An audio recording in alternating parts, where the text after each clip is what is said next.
Nothing feels as it should at this present time.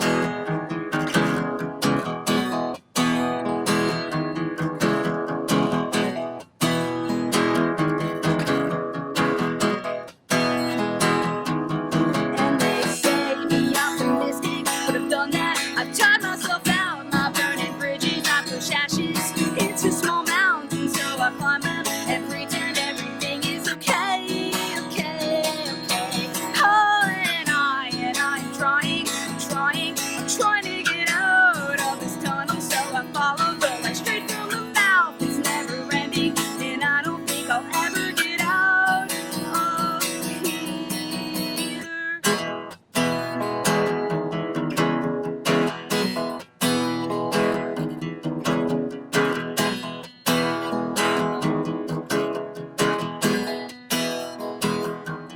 And they say money, honey, don't mean a thing to me.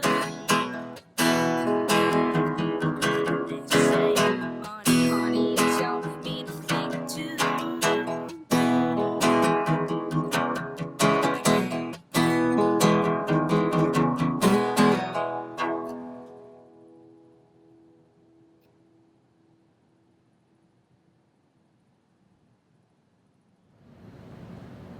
Hi, I'm Olivia from Montclair State University Entertainment. Tonight we have Ro from Ro Knows Best. Ro's from Nutley, New Jersey and is a singer-songwriter. So Ro, tell me about your musical beginnings. Well, it all began, I guess when I was young. I was taking piano lessons. It was the Suzuki method, and it was very much focused on ear training. So I got a huge background in ear training from when I was about 5 to when I was about 13. So I had like 8 years of that. And in the meantime, I was also actually coming to Montclair State for the music prep. And I would do piano lessons here, and I would do choir here. I was in the New Jersey Children's Choir for a couple of years. And then once I got into middle school, the choir program was very good there. And with the choir, we ended up, traveling to parts of the world, including, Italy, Austria, and Puerto Rico. And we sang at Carnegie Hall. I think in total, in my, high school career, we did Carnegie Hall about 6 times, which was such an awesome experience. And those are my classical beginnings. And then when I started to become a teenager, when I was about 12 years old, I think it was the 6th grade, the music teacher let us bring in our own music, and a kid brought in the Good Charlotte self-titled CD. And I was immediately just blown away by the energy of it, and the harmonies and the melodies and just the sheer attitude of it. And I'd never heard anything like that before. Because to me, my musical world pretty much consisted of Britney Spears, NSYNC, Backstreet Boys. So it was so refreshing to hear, and it was so, energetic and revitalizing. Yeah. So unbeknownst to me at the time, I really started studying the lyrics, and I was starting to write songs based off the lyrics in the liner book and the liner sheet, little book. Yeah. And I started writing my own lyrics and writing my own songs based off that format. A couple years later, I heard American Idiot by Green Day for the first time, and that was the jumping off point where I was like, I need to get a guitar, I need to learn guitar. And it became not so much something that, I wanted to do, it was like something I desperately needed to do. So I somehow convinced my mom at 13 or 14 to get a guitar, and I had a, crappy acoustic that we bought, next town over, and I learned, all my first songs I learned were Green Day songs. And so to me, those are my beginnings and kind of just what skyrocketed everything, because after I learned all the Green Day songs, I found the Beatles and Paul McCartney, and really, exploded from there. Now, being in high school, you focus so heavily on classical music, yet at home you listen more punk rock. Sure. Listening to your music on Ro Knows Best, it seems that you don't sing so classically. Why is that? Having the best of both worlds, it's easy to navigate between the two once you know the rules of both. So I like to think about, with my classical background, it was like I learned all the rules. I learned what was good on paper. And punk, it seemed more like, how to break the rules, how to get up in your face.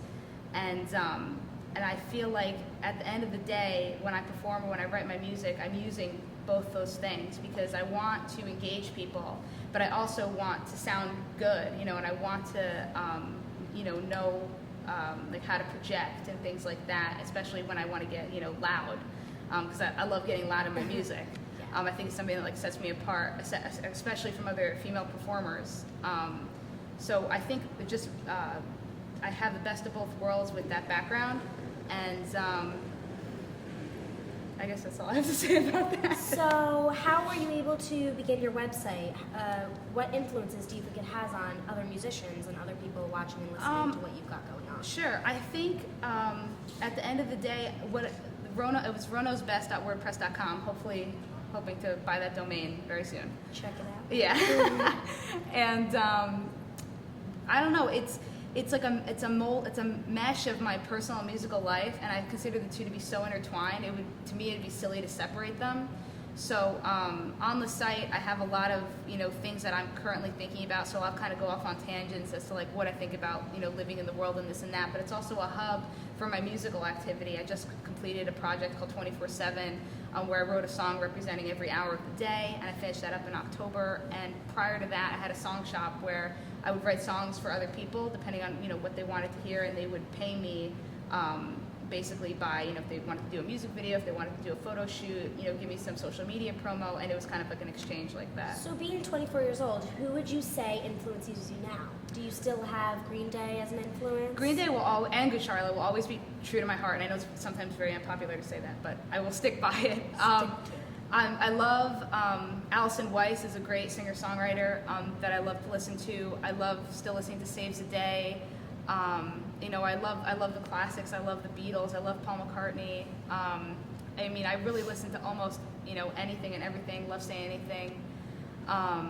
And I also do actively listen to hip hop as well. That a lot of people big don't. Influence. Yeah, big influence, and a lot of people don't expect that, but I love it very dearly. So what do you have going on now currently? Right now, I'm writing songs and hoping to record an EP in the fall. I play shows when I can, and that's about it. And just trying to stay focused on always writing new material, and always listening for something different and how to push the envelope. Well, thank you so much for speaking with us Thank tonight. you. That's a wrap here with Ro from Ro Knows Best. Check out her website at ronosbestwordpress.com.